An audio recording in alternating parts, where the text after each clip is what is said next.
Hello, this is Mrs. Ward, and I'm going to go over the homework for section 1.2, finding limits graphically and numerically. So the first one says, for 1 and 8, they want you to complete the table, use the results to estimate the limit. So to complete the table, I actually did the graph first. So here's the graph, and it's asking me to find the limit as x approaches 2, which is over here somewhere. So I know that the limit is going to exist because it appears that the function is continuous. But if I hit Control T, I see at 2 that it's undefined. So I am going to be able to find the limit. So I'm going to get out of my table, and I am going to fill in the values that they asked me to fill in, which was 1.9, 1.99, and so on and so forth. So I am going to do that on my table. And so I'm going to say menu graph trace, menu trace, graph trace. And I'm going to do 1.9, 1.99, 1.999. I get those values, and then I'm going to do 2.0001, 2.01, and 2.1. And I have those values, so I'm going to write those values down on my table.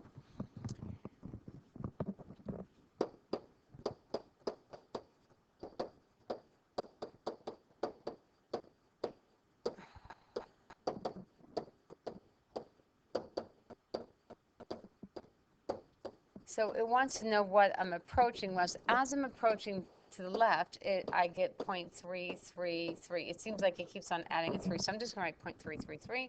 As I approach from the right, I'm going to get 0.333 as well. So I'm going to say that this limit is going to equal 0.333, or I could say 0.3 repeating. I might even go as far as to say 1/3 if I was feeling adventurous. To verify that, I'm going to use a trick on my calculator. I cannot put in 2 because if I tried to just do 2 here, it's going to tell me it's undefined. So I know I can't put in 2, but I can kind of trick my calculator, and I can put in, let's say, 1.99999, and it'll round my 1.9999 to 2 because it only does 4 decimals on this. But then I can see that it is going to be 0.3 repeating. So that's a way that I can sort of work around, but that is the limit of the function as x approaches 2. So for number 8, it's the question that's asking the same thing. It's asking this function cosine of x minus 1 over x as x approaches 0. I know I can't put 0 in because that would make the function undefined. So I'm going to pick up my calculator to fill out this table. I've already graphed it, so here, if you're looking, I have cosine of x minus 1 over x. There's my function. There's my graph. I'm trying to find the limit as x approaches 0. So as I can see here, it looks like it's continuous, but if I hit Control T and I scroll up to 0, it's going to tell me that it's undefined. But I have values from both the left and the right, so I think I'm going to be able to find that limit. So I am going to get out of my table now, and I am going to type in the values that they gave me, which were negative 0.1, negative 0.01, negative 0.001, typing them all in. And when I write those down on my table,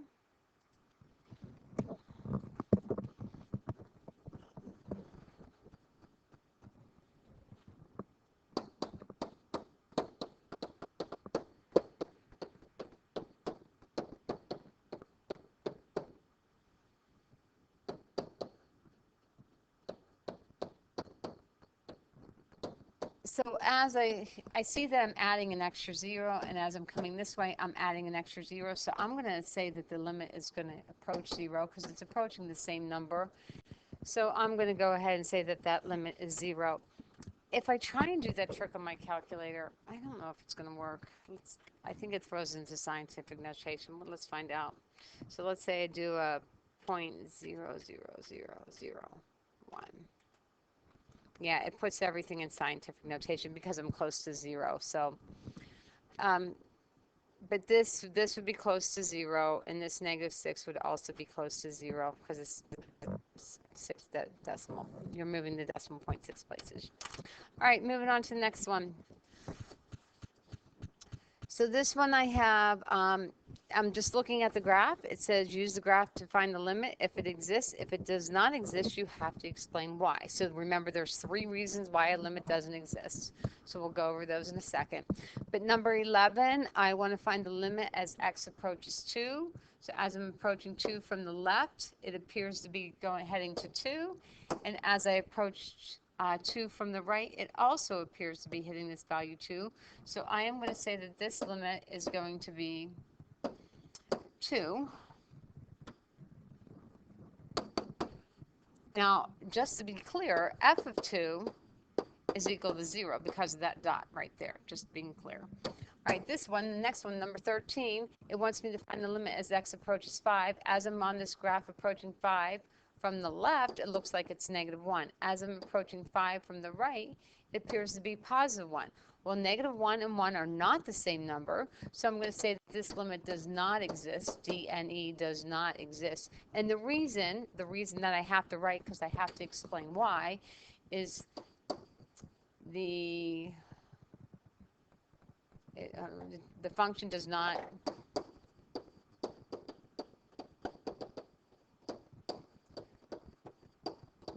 approach the same number, because from the left it's approaching -1, from the right it's approaching +1, so it's not approaching the same number, so the limit does not exist. Okay, the next one gives me 4 things that are going on. It wants me to find 4 things. First of all, it wants me to find f of 1. So I'm looking on, so that's just finding the value of the function at 1. So when I look at 1, this dot here is at the value of 2, so f of 1 is going to be 2. For part B, they want me to find the limit of f of x as x approaches 1. So as I'm traveling on this graph from the left and I approach 1, it looks like it's about 3.5-ish. As I approach 1 from the right, it looks like it's 1. So from the left, it looks like it's 3.5, and from the right, it looks like it's 1. Those are obviously not the same number, so I'm going to say that this limit does not exist. Then it wants me to find f of 4. I'm going to erase these to give myself a clearer picture here. F of 4, well, I have this open circle and I have no solid dot, so I'm going to say that this is undefined. Does not exist, that's for a limit. The function is undefined. There's no value for 4 of this function. The last thing it wants me to do is find the limit as f of x approaches 4. So from the left, it appears that this value is getting closer and closer to 2. From the right, it appears like this value is getting closer and closer to 2. Since it's approaching the same number from both sides, I'm going to go ahead and say the limit of f of x as x approaches 4 is going to be 2. Okay, the next one, they want me to do a piecewise function. It says sketch the graph of f, then identify the values of c for which the limit exists. So when can I find the limit and when can I not find the limit? So I thought we would review graphing a piecewise function. So I am going to add a page because I think I already have done. So graph, to do a piecewise function, you go to the button that used to have the matrices, and I'm going to go to the one that looks like 3 rows because that's the one I can adjust. It asks me for the number of functions. Well, on this function I have 3 equations, 1, 2, 3, so I have 3 pieces. So I'm going to go ahead and say that I have 3 pieces, hit OK, and then I am going to type those in. So the first equation is x squared. And that's going to happen in the second box. I'm going to write when x is less than or equal to 2. So control equal gives me those inequality signs, and I'm going to say 2. Then the next one is going to be 8 minus 2x. And that's going to happen when x is between 2 and 4.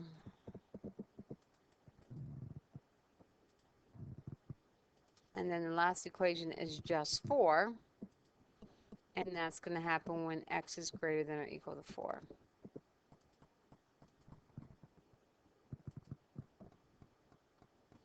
And I'm going to hit enter. I'm going to see this graph. So when just looking at this graph, as I go through the left side of the graph, it seems to be doing okay. Right here at 2, if I'm looking at these equations, 2 is where I change directions or change functions, change my rule, I guess is the best way to say it. So if I put in 2 for x squared, so 2 squared, that would be 4. If I put 2 into this equation, 8 minus 2 times 2, it's going to be 8 minus 4, that's going to be 4. So when I look at this graph, and I have it here, both from this direction and this direction, my limit is going to be approaching 4. I have a sharp turn, I realize that, but it's still going to be 4. So that limit does exist. The problem I'm going to face is right here where I have this huge jump from here to here. Because when I put in 4, when I put 4 into this one, I'm going to have 8 minus 2 times 4, which is going to be 0, and then I'm going to have this function 4 at 4, which will always be 4. Those two are two completely different numbers, and I can see that on my graph, two completely different numbers right there. So everywhere it seems like I can find the limit except when the x is approaching 4, which is the c value that they're looking for, because of the value I cannot find the limit. So the limit of f of x as x approaches 4 is the only place that it does not exist. Everywhere else it's going to exist. So I'm going to say, identify the c values. I'm going to say c cannot equal 4. Those are the only values that I cannot find the limit. Everywhere else, I'm good. Okay, doing the next one. Okay, this one, I have 2 pieces of graph paper. You only have to do one, but the most important thing of this is there are many correct answers. So you can look at somebody else's and you guys can both be correct, but you may have 2 completely different graphs, and that's fine. You just have to meet the criteria of what the graph wants you to do. So when I look through, the first one says f of 0 is undefined. So that means I'm going to take my little highlighter out, and at 0 on this line, when x is equal to 0, I can't have a solid point at all. It has to be an open circle, an asymptote, something. It cannot be a solid dot. Cannot have a line go through it because f of 0 is undefined. The next thing it tells me is that as x approaches 0, the limit is 4. That means as I'm coming from the left and as I'm coming from the right to 0, I'm going to be approaching 4. So I could have something like this. And if I do this, then I'm just going to put an open circle there. Because remember, there's 3 reasons why a limit doesn't exist. One is because it approaches I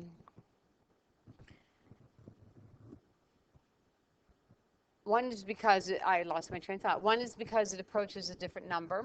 But this one, the limit does exist. So I'm going to leave that as 4. I'll go more into why it doesn't exist in a second. Then the next one is going to be f of 2 is equal to 6. So at 2, 1, 2, 1, 2, 3, 4, 5, 6. I'm going to have a dot at 6. Okay. And I'm so tempted to connect this, but I'm going to hold off. And the next thing it tells me, the limit as x approaches 2 is 3. That means as I'm approaching 2 from the left, it's going to be a 3. So let's go like that. And from the right, it's also going to be 3. Let's do that. And then I would have to have an open circle there. So my graph could look something like that. What it has to have is nothing on 0. Absolutely nothing.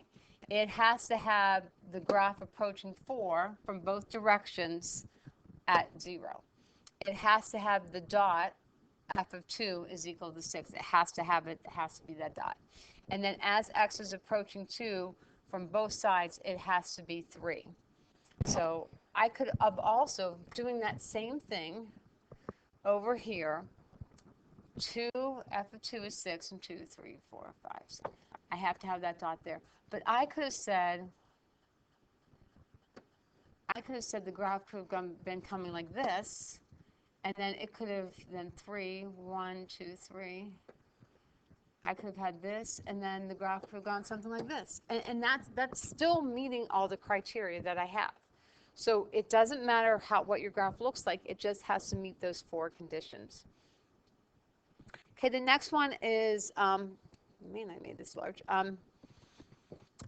You have this phone bill that uses the greatest integer function. So thought we would review how to graph a greatest integer in case you forgot how to do that.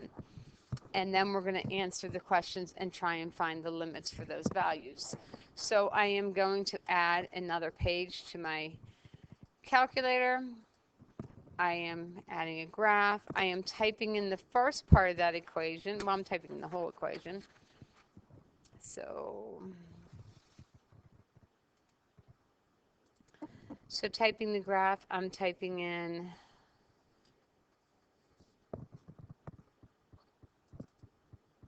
So I'm typing in 0.75 minus 0.5. To get to the greatest integer, I am going to go to the catalog. I went down to my I's, and I'm looking for INT. Hit enter. And then I'm going to type in the negative, and then I'm using an X instead of a T. Hit enter, and I get the step function. Now this actually tells me that I am looking at between 0 and 5 for x. I'm just going to go ahead and leave my calculator the way it is. It's not going to change anything. And then it wants me, the first part A asks me to use the graph to complete the table to observe the behavior of the function as t approaches 3.5. So I am going to type in those values. So I'm going to type in 3. And get 1.75, then I'm going to type in 3.3, 2.25, 3.4, 3.5, still 2.25, 3.6, still 2.25, 3.7, and then 4. So when I go to fill out this table,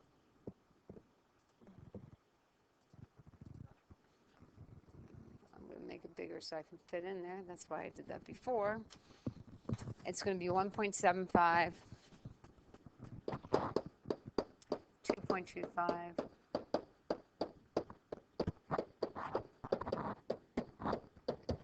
this is one of these cases where as I'm approaching from the left and as I'm approaching from the right, they're both 2.25. And when I put it in 3.5, I also get 2.25. Since those 3 values exist, I'm going to go ahead and say the limit as x approaches 3.5 is that 2.25. So that one's good. It's the next one that's going to get you every single time. So when I go to do this one, I am going to do 2, 2.5, 2.9. I'm going to do those values on my calculator. And then I'm going to write them down.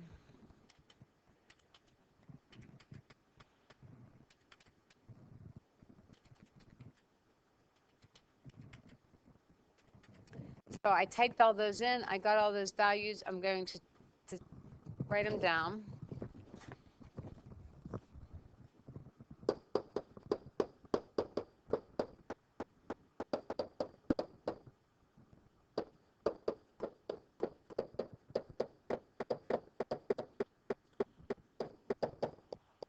So what gets most people is I can put in 3 and get 2.25. So people instantly want to say, well, the limit is 3. But you got to be careful because as I'm approaching from the left, the value is 1.75. That does not match this 2.25 because on the graph at this point here, that's when I'm making one of these jumps. So I'm not approaching the same number. So when I go to write this, to describe the limit as it approaches 3, that's going to be does not exist. And the reason why it does not exist is because it's approaching 2 different numbers. From the left, it's approaching 1.75. It'll be on this step here. And then from the right, it's approaching that 2.25. 5. So you have this big disconnect, this big jump. So your limit does not exist. So do not fall in the quicksand, as Mrs. Pesek would say, because I can do a direct substitution, put the 3 in, get 2.25, and think that's my limit. But that is not my limit because from the left it's approaching a different number. Okay, I think I made that quite clear. Okay, number 33, the directions are kind of confusing. So this is what they want you to do. They want you to find f of x minus the limit. So this is what I'm going to do, is I'm going to find f of 2. When I find f of 2, I am going to get 8. Then I want this function minus my limit to be within 0.01. So what that means is that if I take 8 plus 0.01, that would be 8.01. Or if I take 8 minus 0.01, that would be 7.99.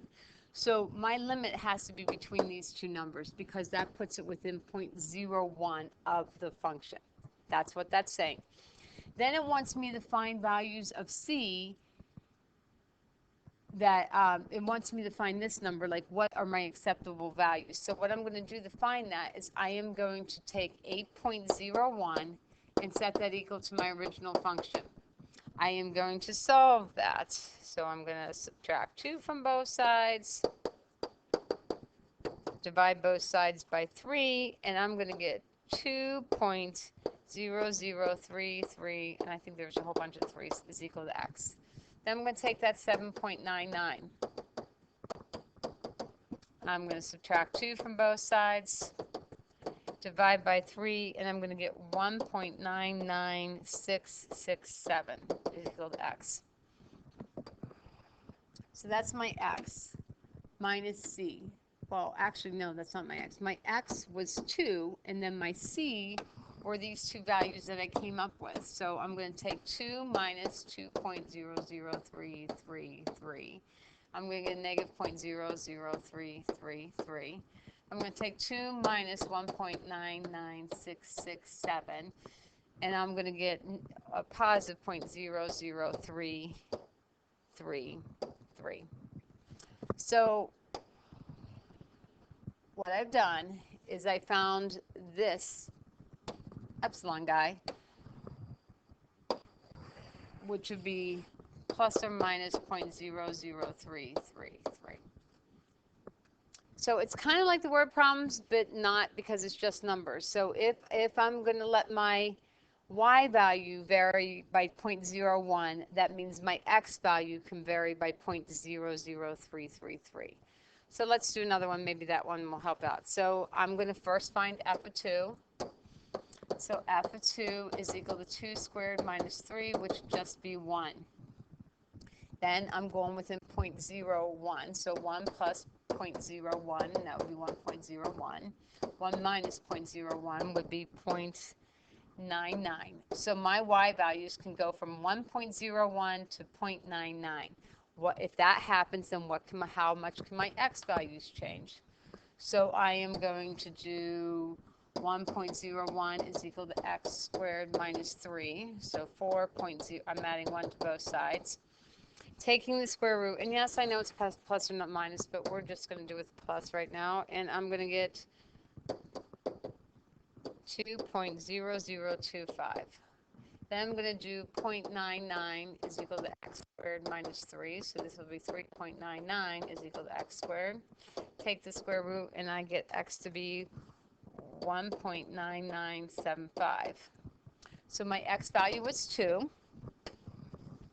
So I'm going to say 2 minus 2.0025 is 0.0025. And then negative. And then 2 minus 1.9975 is going to be 0.0025. So in English, if my y value can vary by 0.01, then my x value is going to vary by 0.0025. That's all it's asking. They made it way too complicated. So number 3738, it says find the limit. So technically what they want you to do is they want you to make the table where you do x and f of x. And then I'm going to do, I want to find the limit as x approaches 2. And so I should do like, I'm just going to do 1.99. I'm going to do 2.01. And when I do this, when I do this one, I'm going to have 4.99, and here I'm going to have 5.01. If I do a direct substitution of 2, I'm going to get 5. Well, as I approach from the left, it appears to be 5. As I approach from the right, it appears to be 5. It is 5, so I'm going to say the limit is 5. Okay, the next one, if I'm doing my table, so I want to approach 1. So I'm going to do 0.99, and I'm going to do 1.01.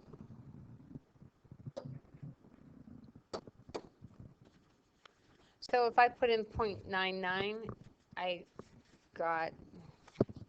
just wrote it down and then I lost it.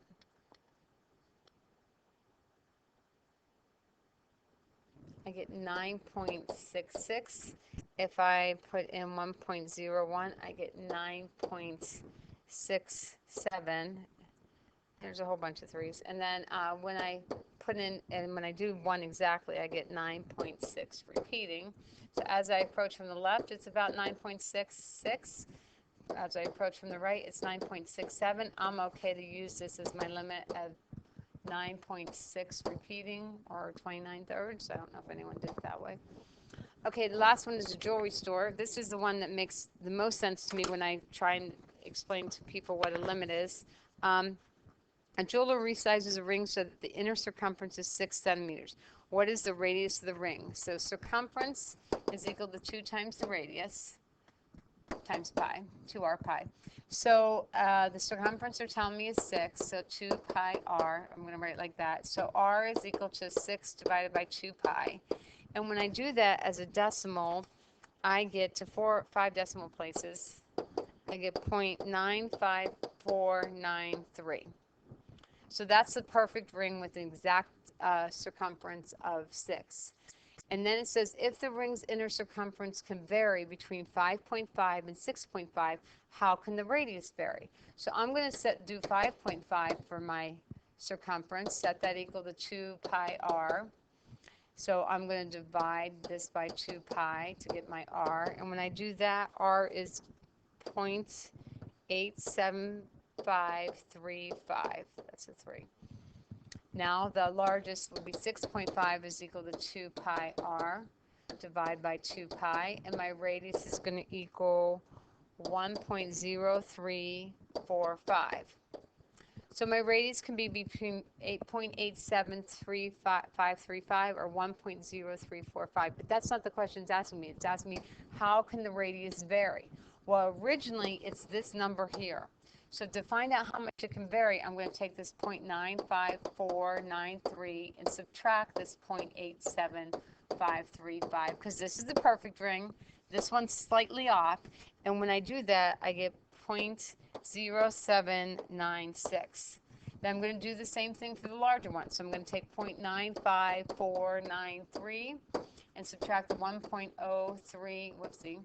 345. And when I do that, I'm going to get 0.0796. And they should be the same if it's a good limit. So then I'm going to say that the radius can vary by plus or minus, because this one's actually negative, 0.0796, and I believe it was centimeters. And that's going to be my final answer for that one. And I hope this helps, and we will see you in class.